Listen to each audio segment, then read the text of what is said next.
Sometimes DS9 is a story about multi-layered, intricate storylines, really allowing you to feel the depth and purpose.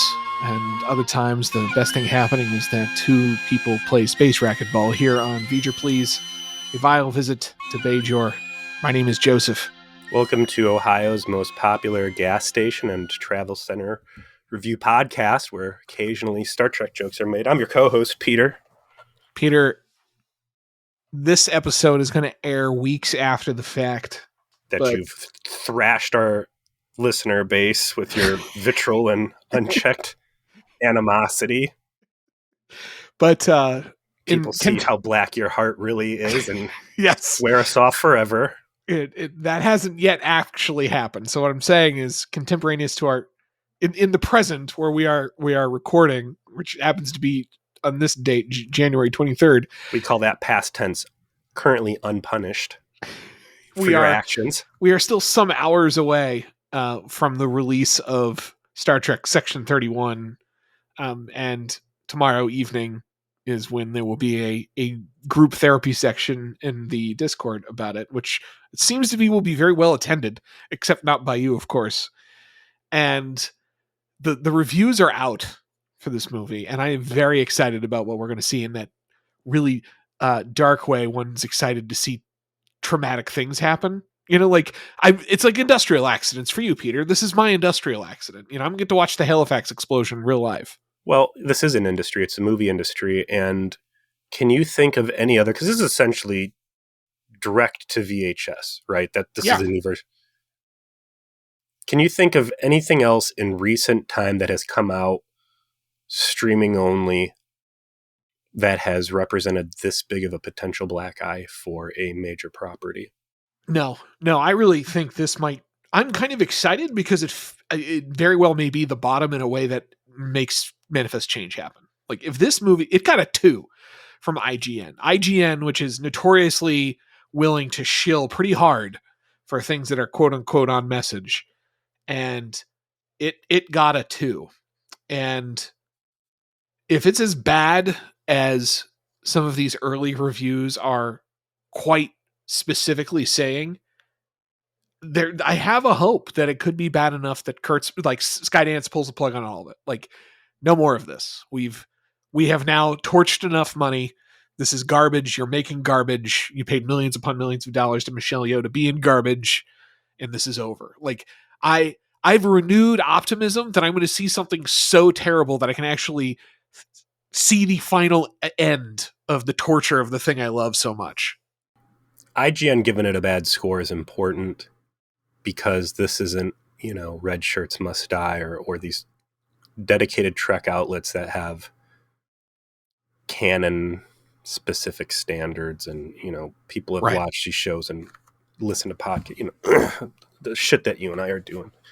This is mainstream younger writers that should be down with the style and the messaging and some of the more esoteric non-Trek related things. And if you can't secure those guys to say something nice about you, yikes. Yeah, I think the New York Times review of it was like, it's not good Star Trek, it's not good science fiction, it's not a good movie. It's in fact has no interest in being any of those good version of any of those things. And there you are walking into this doorway to slam your dick shut on what I think might end up being like 2 holodeck doors. So there's like pieces like interlock. Yeah. I could have some crushed genitals. I could have some cuts. Some nicks. Like, I'm glad I'm not recording it because I'm going to be drunk and very upset. My wife will be there. She loves me enough to be there. You don't. I understand that. There'll be a good crowd, and I promise a good time. We're going to get through it together. Hopefully. I guess this will we'll know, right? Like if I cut this, it turns out it was maybe something I don't want to remind myself of. But if you're hearing my words, I guess maybe it was fun, and we'll do it again. But right now we have Star Trek to talk about that's bad, and on the show we're watching, and that's Deep Space Nine. What did we watch this week? We watched Rivals, Season 2, Episode 11. First aired January 2nd, 1994, as we're here on January 23rd, 2025. This is written by Joe Manowski, who has quite a list of Voyager stinkers, if I remember correctly. Let's take a look. Let's take a look at the stinkers. And the story by Jim Trombetta and Michael Pillar. Directed by David Livingston, who we all know and love. Joe Manowski was a nice 80s hair. Yeah, 36 Voyager episodes. And he definitely had some stinkers. He had False Prophets, famously. He had Future's End Part 1 and 2. He had Darkling, which I don't think was as terrible as some people think it is, but not my favorite. Did Scorpions Part 1 and 2. The Gift. Oh, yeah. Okay. The war crime of Scorpion. He did do Year of Hell, both of them.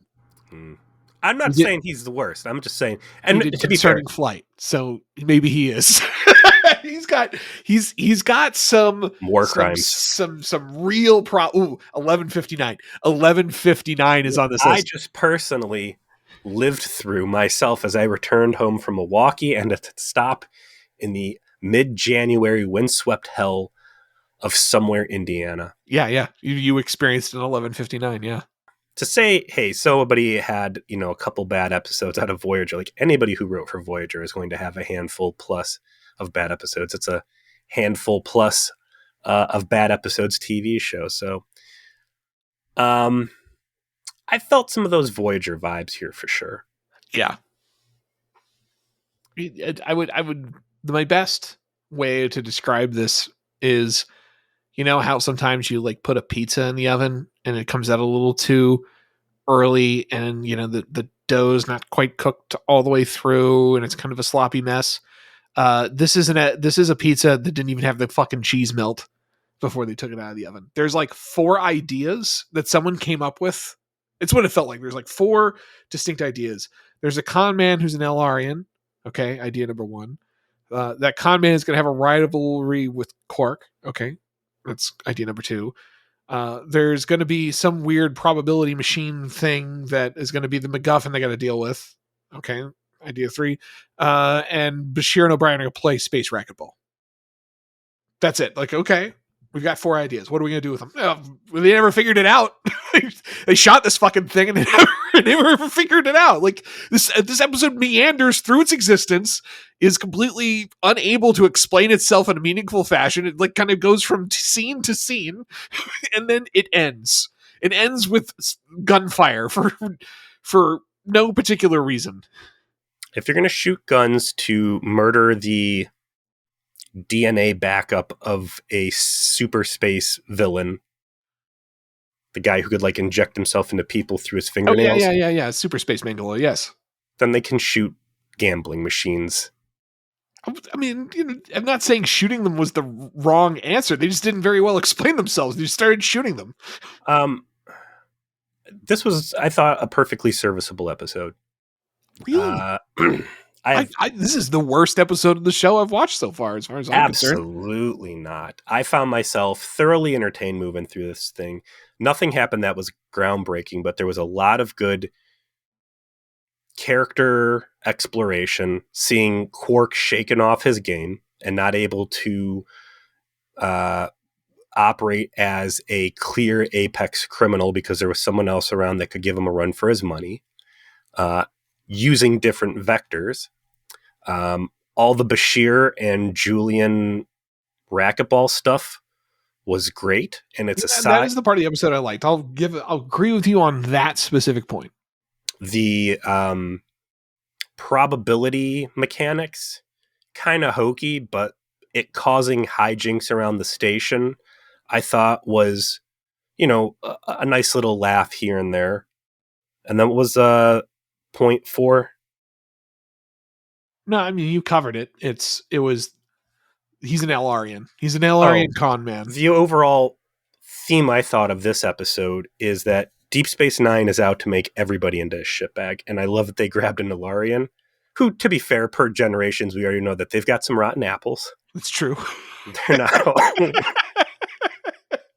Turns out they're not all good guys. Not many of them, and some of them are shitty. Some of them are willing to destroy solar systems and swindle old people out of their retirement savings. But the pacing moved along. There was a fair amount of charm. Gosh, and I've got my list of shame hanging on my wall over here. That's majority Voyager episodes. I don't know if I can find it within my heart to write anything from Deep Space Nine on this toilet paper. I mean, I understand that. If we're being relative and saying, does Rivals equate to a bad episode on the par of, say, Precious Cargo or some of the fucking Voyager stuff we just mentioned that's on Joe Manowski's like rap sheet, like 1159 or Darkling or I don't know, some of the other crap I mentioned. Fortunately, I've already forgotten. But okay, sure. No, I can agree with that. It's relatively speaking, this was harmless. It was just merely like sloppy and incompetent. But it is striking because of how often the show isn't like this. Like it just felt like they had an idea and they kind of like put some scenes together and the connective tissue just wasn't there. I mean, there are decisions that are made in this episode and actions that happen where there seems to be a gap where you're supposed to infer what's going on that they just don't actually try to explain. I'll be curious to see where you think those are, because I thought the flow was all right, and again, the ultimate time waster for us, or the ultimate criminal, is the time waster, which I don't think this thing gets anywhere near. There's going to be a lot I would of say stuff. This wasted my time. I felt my time very much wasted watching this. I think there's going to be a fair amount of times that we're able to go back to this and say, well, remember this about Julian and Bashir's interaction here, or how, let's not forget about the time that Bashir flat out busted Quark trying to like roofie him. I mean, it has its merits. Cisco even calls out that he fucking blackmailed Quark right to his fucking face. Absolutely. I didn't beg you. I blackmailed you.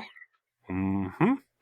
So, as you mentioned, we open with El-Orians, which this is what I love about Deep Space Nine is there's no hesitation for these guys to go into the extended catalog and just grab anything and anyone and give me the fucking El-Orians over Mr. Bracelet Face, who was trying to kill Quark over the Romulan ale hijacking, right? Like, give me some more recognizable races to start playing with and tarnish their reputations. Let me jump back real quick, too.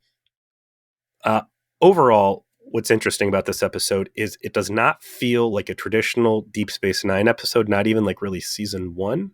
But it also distinctly does not feel like a TNG episode. Well, yeah, because there's a lot of dirty criminality stuff happening, so that is what you would get in TNG. This feels like a season 1 DS9 episode. This feels like if I could call it a season 1 Deep Space Nine episode, man. Like, there's man. a tone to it that feels very different. Man, this is you being co-opted. It's not. I'm not saying this is fucking great. I'm just saying I cannot put this below meh. Okay. All right. So they got this El-Orian guy. He's talking to a alien that was costumed around looking like space Mrs. Howell from Gilligan's Island. Yes.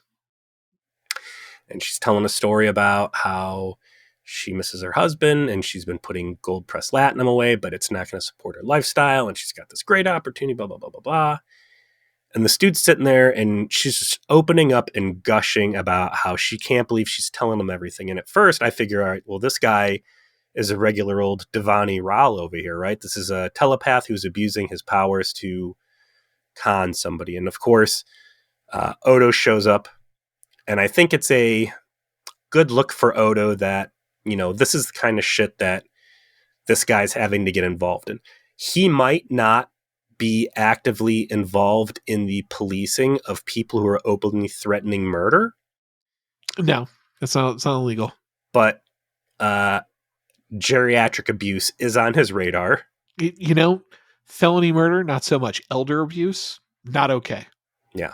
This guy, he's got a code.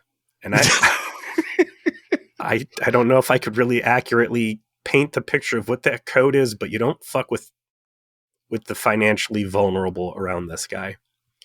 And they do a good job of defining the El-Orian sort of power set and how it's distinct from, say, Betazoids another like they look human but they have mental powers things. And I guess up to this point, Generations hasn't actually come out yet. So really, the only Elarian we've met is Guinan, and we know Guinan is a good listener, right? She's the bartender on the D. She's very easy to make relationships with others.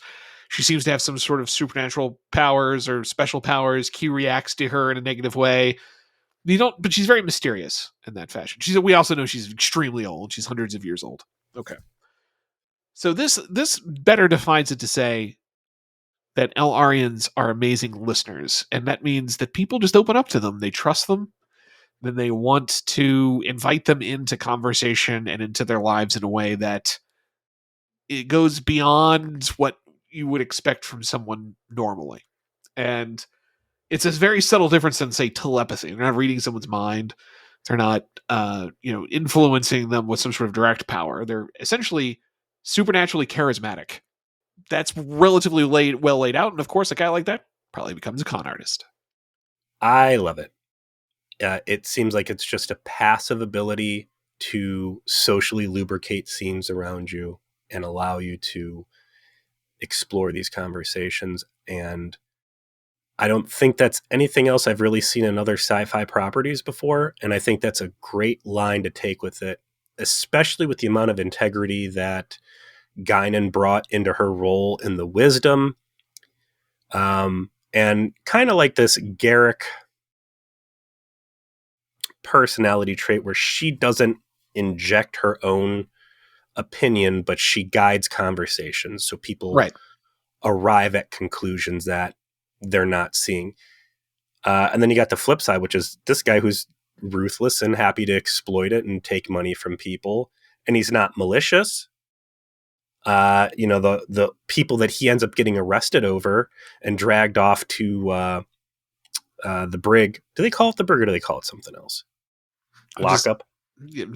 I think they call it the security office, but I'm not sure. I'd like there to be a point where they talk about how they had to refurbish that because like the old security cells were like barely big enough to fit one person, like communist World War II, like the rooms. They're all sloped into a drain where they get executed. And they're like, we're going to install Federation-style brigs. We're not going to have people trying to sleep standing up without touching the ghosts of all these dead Bajorans need to be dispelled as well. Get the Ghostbusters in here. Seriously though, like look up all the atrocities of the KGB. You'll be astonished. Yeah, Spy Bar in Milwaukee had some like props. Yeah. Odo grabs him. Come on, buddy, you're coming with me. I know you didn't threaten anybody with murder, and that's why I'm picking you up. You can't be out here anymore. He puts him in the jail, and apparently things are busy enough in there that he's sharing cells. Odo's security practices have been questioned several times now. One of those apparently is not patting people down and not seizing any items. So they let this one guy, who is this crusty old bum that looks like he looks like the mix between what is this guy said the space hoopties and Voyager. Kazon. He was like a Kazon's like methed out cousin. I thought it looked like someone took Ian McClellan and dressed him up like a hobo Grinch. Oh God, yes. I completely agree. It's the fucking lips and it's his hair and the way he talks. And he looks like he's just covered in cigarette smoke and feces. And he's snoring. He looks like he's gambling at the Four Queens on Fremont Street. That's where he is. This guy comes over and like knees him to wake him up. Like, come on, friend, please stop snoring. And he rolls over. He's like, let me tell you my story about how I used to be so powerful and rich, but now I'm sick and I'm dying. And I owe it all to this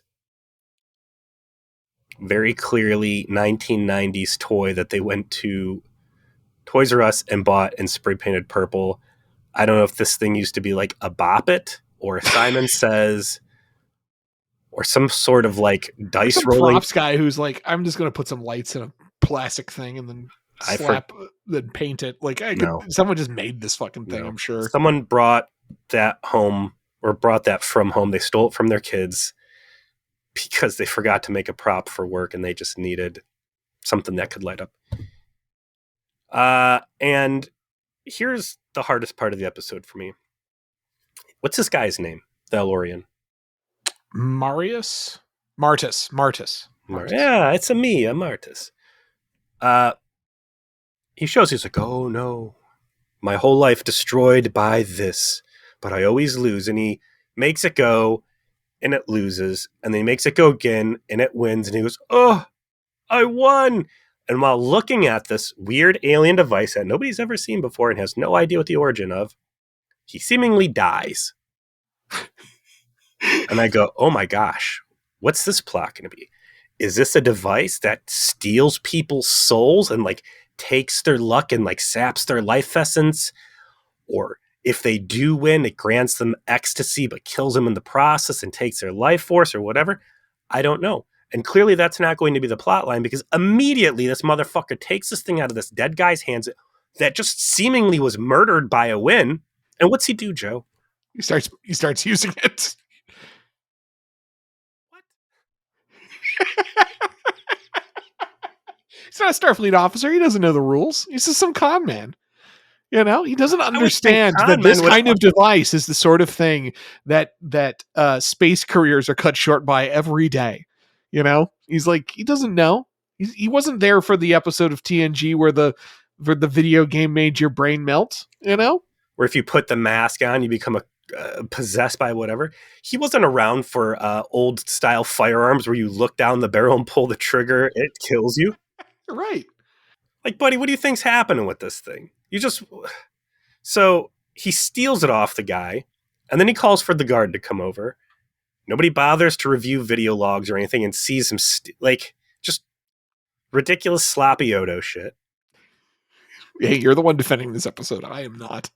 This perfect example of something that makes no fucking sense, right? Like, we have to set up putting this thing in our antagonist's hands. How is it going to happen? Well, someone's going to have it in jail and he'll die. All right, so no one's going to notice. No one's going to question this. We're not going to hear any dialogue. Like, he's going to be blamed for it. No one's going to investigate this in any way, shape, or form. And no one's going to take a look at what that device is that could have been connected to it. It's just going to happen, and then everyone moves on. Okay. Why? Because we don't fucking know. We didn't spend the time to write this to know, right? We did not connect this tissue. No, but they did spend the time to celebrate the ridiculousness of what just happened. And when I'm sitting here watching this fucking thing on a Wednesday night, like, I can enjoy a good laugh. So thanks, Joe Manofsky, for the absurdity of this guy taking this homeless, dying wretch's, potentially his crack pipe. You know, it'd be great if he's like, oh, what does this do? Like, deet, deet, doot, and then, like, immediately a bunch of fentanyl goes directly into his veins. Oh no, I'm addicted to hard drugs. Fuck. What do you mean? That's what that was. He wasn't a hobo. He was a meth addict. What do you mean Venmo more money? Where am I to get more money? Where's that old lady at? And then this guy's just going on a rampage. Starts trying to like just find stuff in people's trash that have metal in it. So, all right. So the good subplot of this episode is the B plot. And the B plot is there is a space racquetball court that Chief O'Brien has set up because he's a big fan of space racquetball. And he goes to play space racquetball and finds that his unwanted friend, Julian Bashir, is already there. And boy, howdy, Julian Bashir it's the perfect class divide. They do a great job early on in this Doctor in Bashir O'Brien stuff of their educational divide, class divide, age divide, and how these things ultimately, bring them together. And we had like the social divide when it came to O'Brien as a enlisted man and Bashir as an educated officer. Had that. And this is a sort of O'Brien's a working class guy who's like been into racquetball as like a sport, and now he's kind of in his middle age and he does it for fun. And you got fucking Bashir in his damn silver outfit, like RoboCop, doing his fucking like ancient goofy jujitsu warm-ups He's doing because he's gun like a kata from Parabellum. from Equilibrium. He's doing Oh, the yeah. gun kata from Equilibrium and warming up because he's a sector championship player. He's beating a Vulcan and shit Mhm. at this. He's fucking hot shit. You got, and this is what drove me crazy, was O'Brien shows up. I played a lot of tennis in high school. O'Brien's got this huge oversized Gap sweatshirt on. It's long sleeve. Yeah, the last thing you'd want to play a sport like this in ever. And he's got the sleeves rolled up to his elbows, so they're all crunched up. And I'm like, dude, you couldn't find a t-shirt anywhere? Like, this is what you're showing up to play? And like, are you going camping or are you playing tennis? Like, come on, man. And Julian's eager at first until they start playing. And, they smash cut to the end with O'Brien clearly losing. And does he go back to Kiko first? They do O'Brien going back to his apartment with Keiko first. he comes in, he's fucking busted. He's pissed. He feels old. By the way, apparently he's 38. Bullshit. I felt personally attacked on that one, man. Listen, he's a blue collar man, all right? Like you and me, 38, little different than poor Miles Edward O'Brien, 38. He's been through some things, right? He was on the Enterprise, right? Every 2 weeks, the world's fucking ending, and this man does not take his meds because he killed too many Cardassians to want to take any meds. He wants to live in those memories. So you know what? That man's a correct 38 given I'll his life. put the war mileage on him, but don't you for a fucking minute tell me that living on the cruise ship Enterprise in the lap of 24th century Holiday Inn Express luxury is going to do anything but gently massage the wrinkles away. Cardassian War, I buy that, putting a lot on there. I really like Kiko in this episode. I think she's the perfect amount of supportive, yet he turns his back and loving the fact that she sees that he's got something to put his time into and start channeling some of his murderous aggression positively. Well, I mean, age plays a role here, right? Like Keiko and Miles, they kind of met later in their lives. They were already kind of well-established professionals in their 30s, essentially, when they met. So, when you get a little older and you need this, right? Like you and I are going through this, right? Like you need this shit in your life real bad. It's a sign of a good spouse when they identify that in you and they're like, back in 94, they didn't know that the future would hold two things for old white guys, starting your own podcast or brewing beer in your garage. And you know what? Keiko would probably tell him to brew the beer, right? Like Miles, why don't you try to make a nice IPA in the cargo bay, right? Miles, what do you mean you can't do anything on Friday nights ever? But what would Julian, I mean, you've seen them all. What would Julian and O'Brien's podcast be? What would Julian and O'Brien's podcast? Oh, they would do history podcasts. Really? For sure.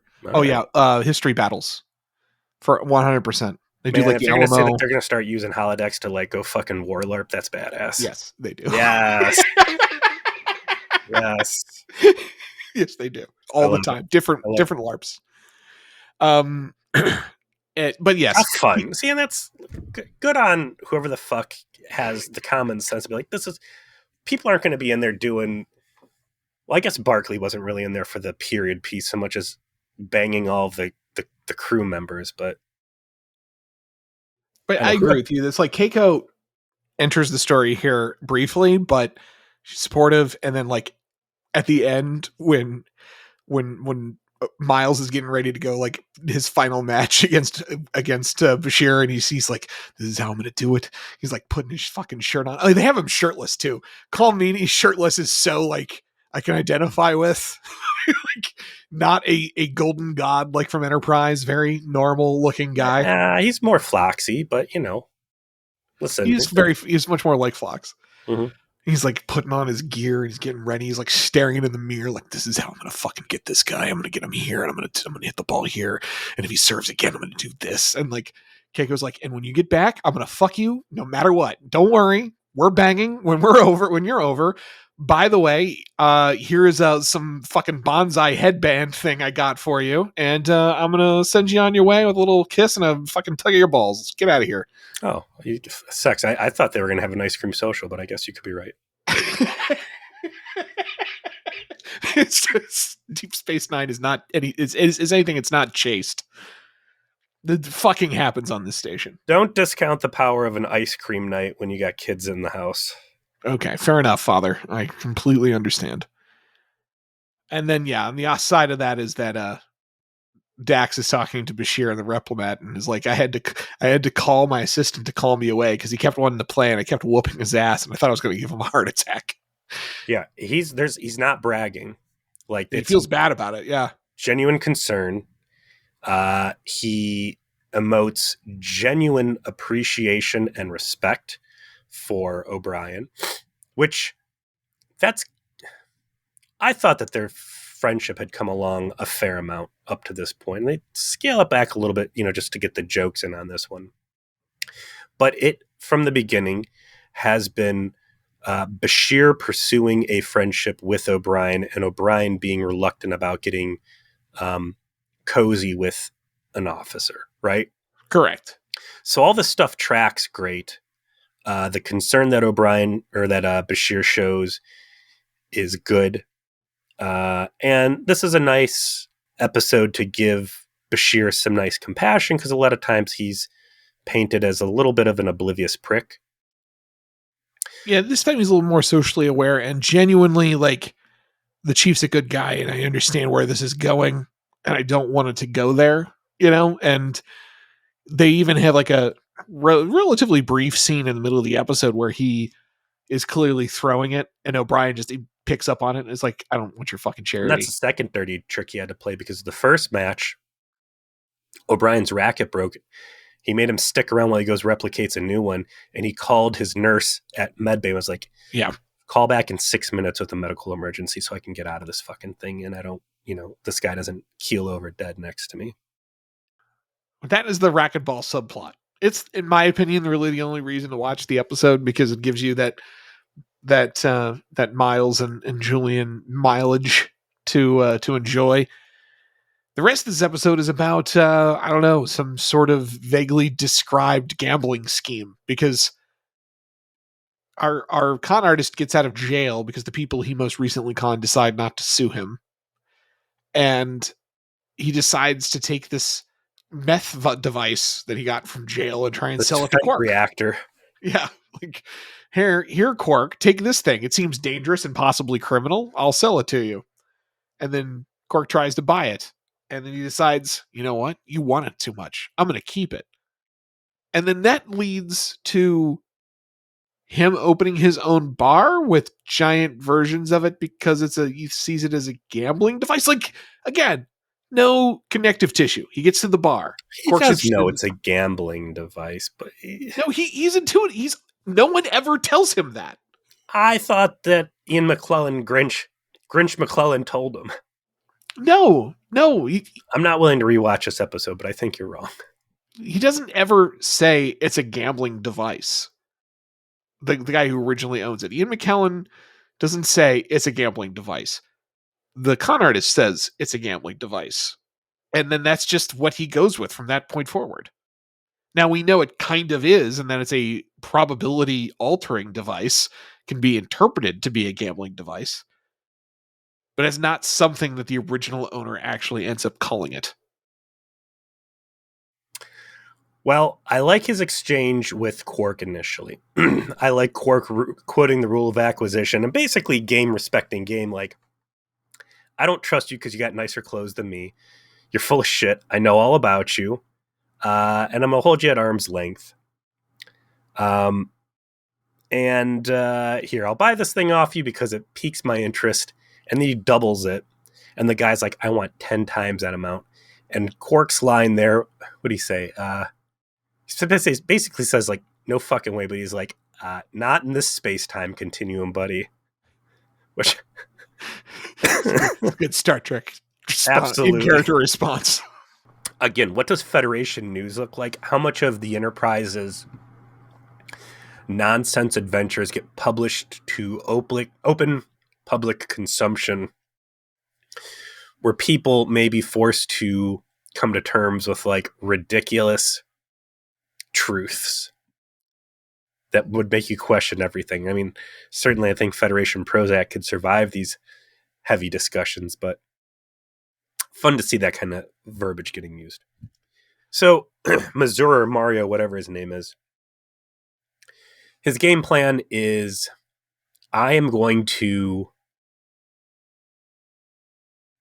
take this thing I found on the ground, and I am going to may have killed its original owner. I'm going to start trying to barter this crap until by the end of the day I have enough money to buy a PlayStation 5. So he begins manipulating vulnerable old women.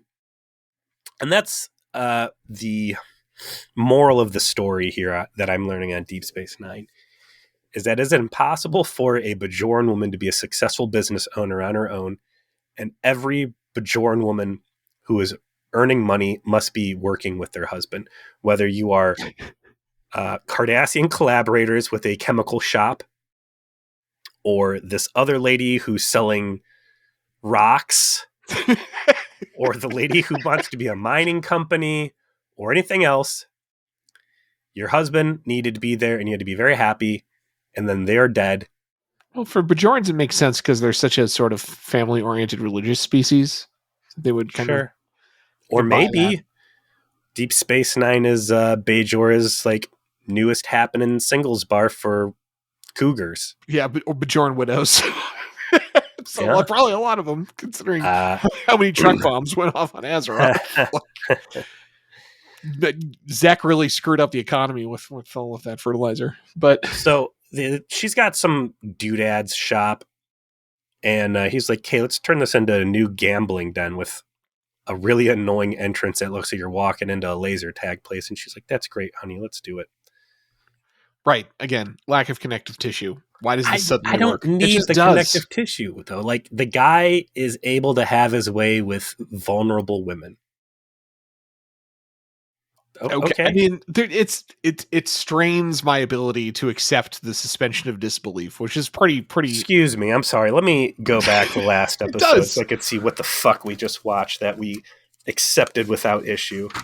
It was Sanctuary. What was that? That was the people that were disgusting looking and they had hepatitis that came through the space, where the space farmers that had been slaved their whole life were suddenly this migrant fleet of adept space captains. Second Sight, where the lady was astrally projecting her hot ass clone. Yes. How good. Did you see on the Discord side check?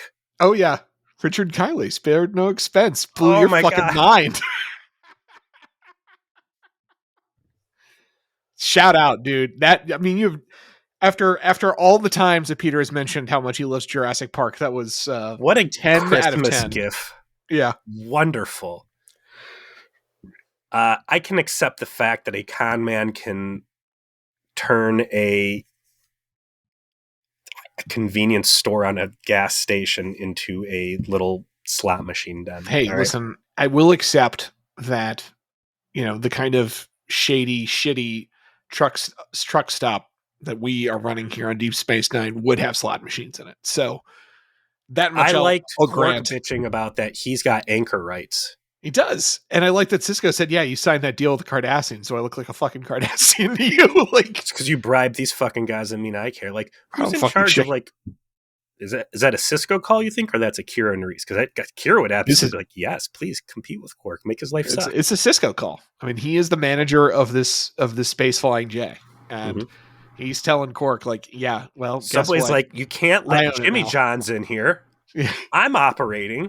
And he goes, well, I like Jimmy John's bread a lot more, and also, Subway, I know that your ham is really just ham flavored turkey. You're fucking gross. You need the competition. Listen. You should eat fresh, Quark. That's what you should do.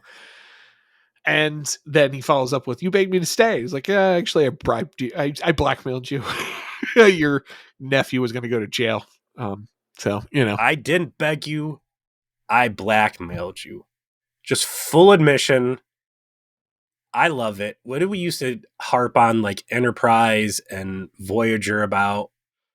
And here's Cisco just openly acknowledging his own dark past. It's like Phlox, like, yeah, I told you, just let that whole fucking planet die, man.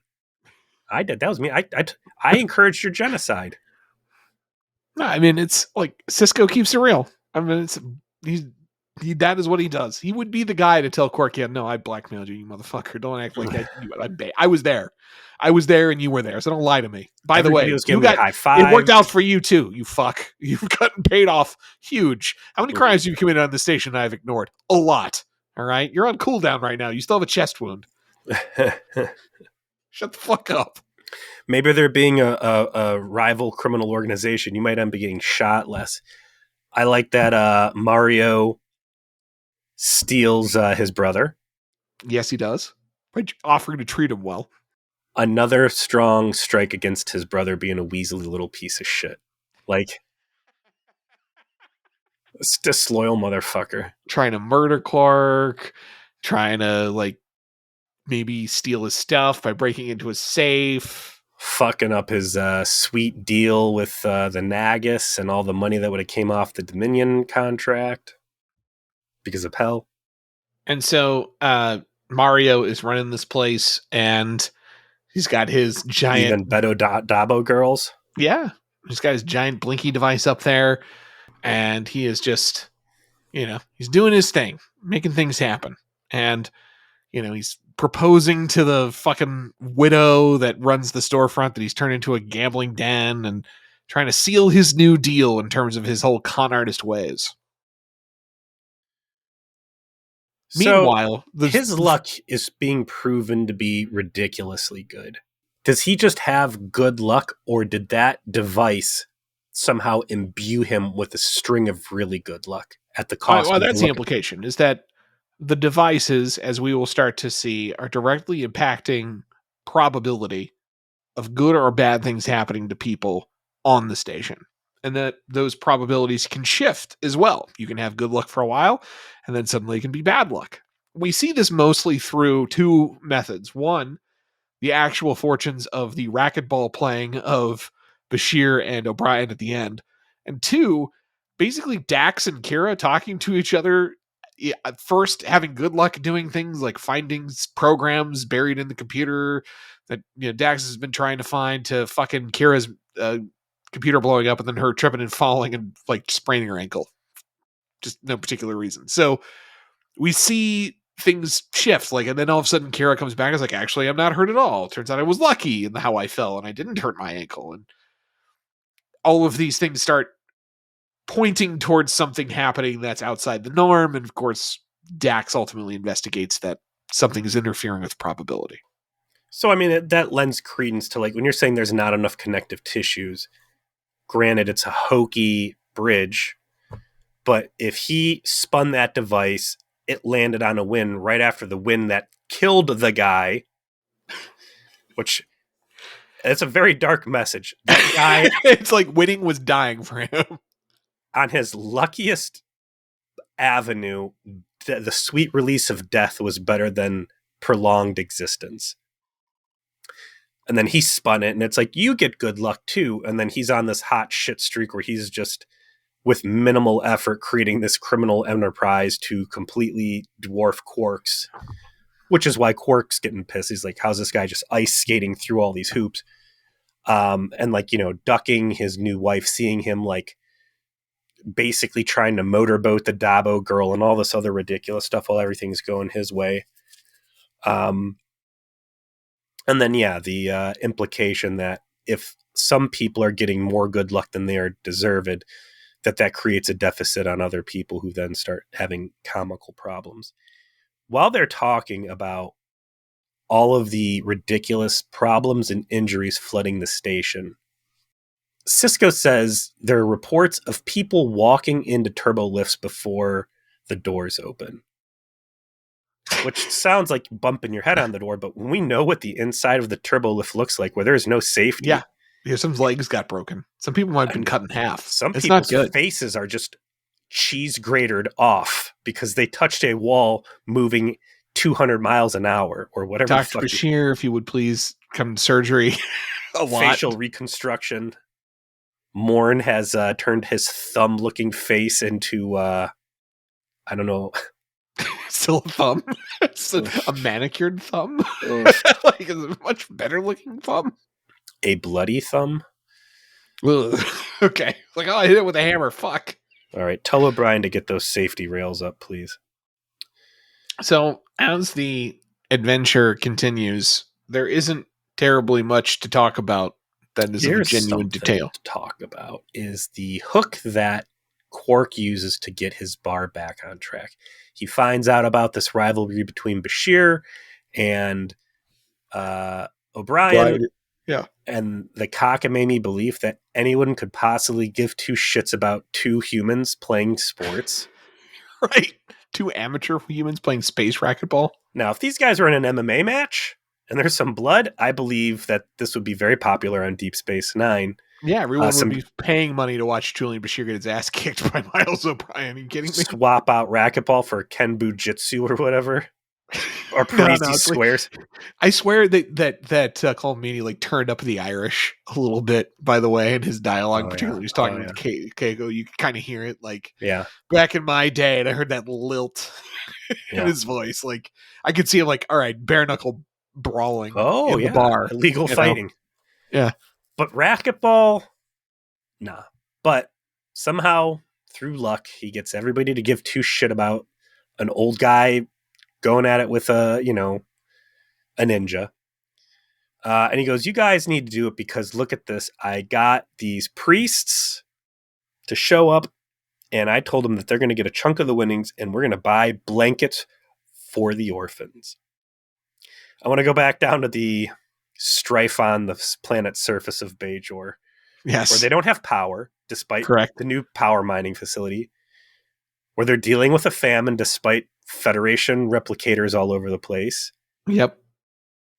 You got a space station up there that's self-sufficient with its own power thing with lots of industrial replicators. You're telling me there's children on the surface who are going to freeze to death in the winter because they don't have blankets and we can't bring a fucking berth full of blankets over? Or just like a giant replicator that only makes blankets, right? It's just a literal blanket machine. Like, this feels like a problem that the 24th century will have solved. I'm not even saying they need to like do orbital bombardments of like blanket crates from Deep Space Nine down there. Like, they've got transporters. They could very gently beam them in. Could you imagine like all of these freezing children just dodging boxes of blankets being shot through torpedo tubes? I'm seeing an episode in the near future where there's like a terrible snap freeze and like it's kids like, ugh, and like everybody's just fucking going at 110% on ops, and they've got like the Spock grade, like where it looks like the periscope for his sensor, and it's a new transporter system, and it's like crosshairs and multiple people with like joysticks, like targeting children and pulling triggers and like transporting blankets directly on top of them. And then the kids just making them immediately very cozy. Yes. Beaming in hot chocolate and blankets. Some hot chocolate, kids in a blanket. Please don't freeze. It's 2360 or whatever the fuck it is. We should be over this. I want to see the bureaucratic incompetence, or like, show me how we have a box that just makes food and blankets magically. And we've got a whole fracked planet worth of power. And you guys cannot get these magic boxes out to the public, or at least the blankets and the hot chocolate out to the starving orphans. What warlord is operating on the surface as interdicting the UN relief? Yeah, what is this, Somalia? It's not Azeroth, it's Somalia. Come on. It's like a pack of cannibals gonna get them? Like, give me the fucking corruption episode. Like, where are all of the replicators going? Where are all the rations going? Give me the fucking Black Hawk Down, guys. Clear this place out. Get the blankets where they need to be. The fuck? Forget about racquetball, Miles. You're needed on the surface, all right?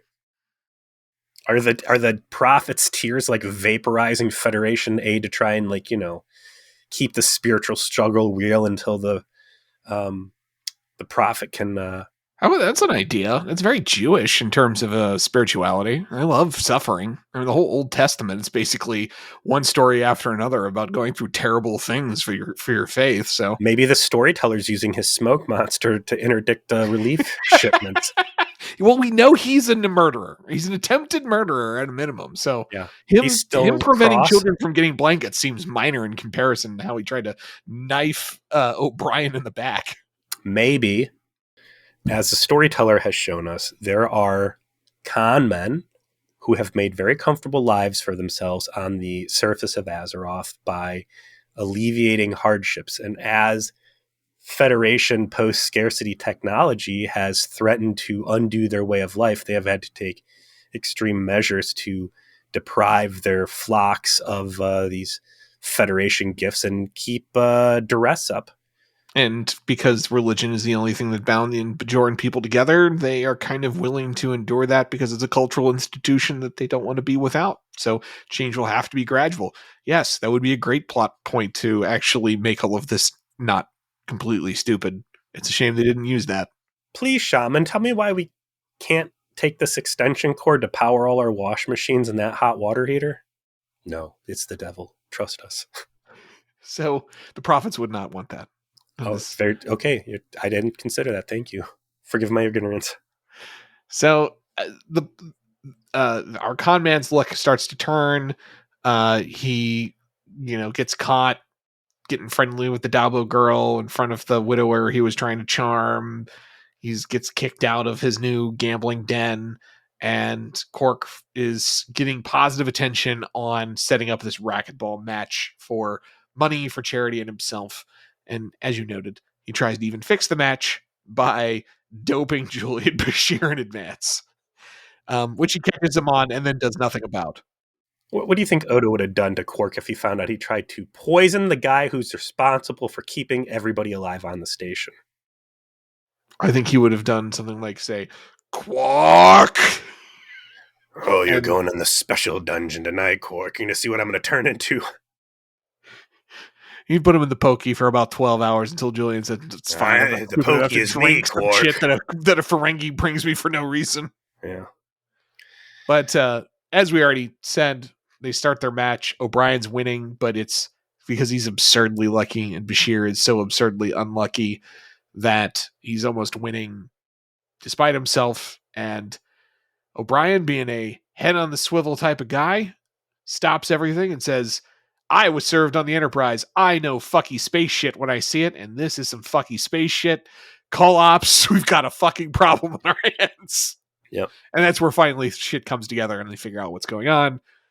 And aforementioned gunfire solves the problem. Yeah, so they're like, let's go do science. Also, bring your gun.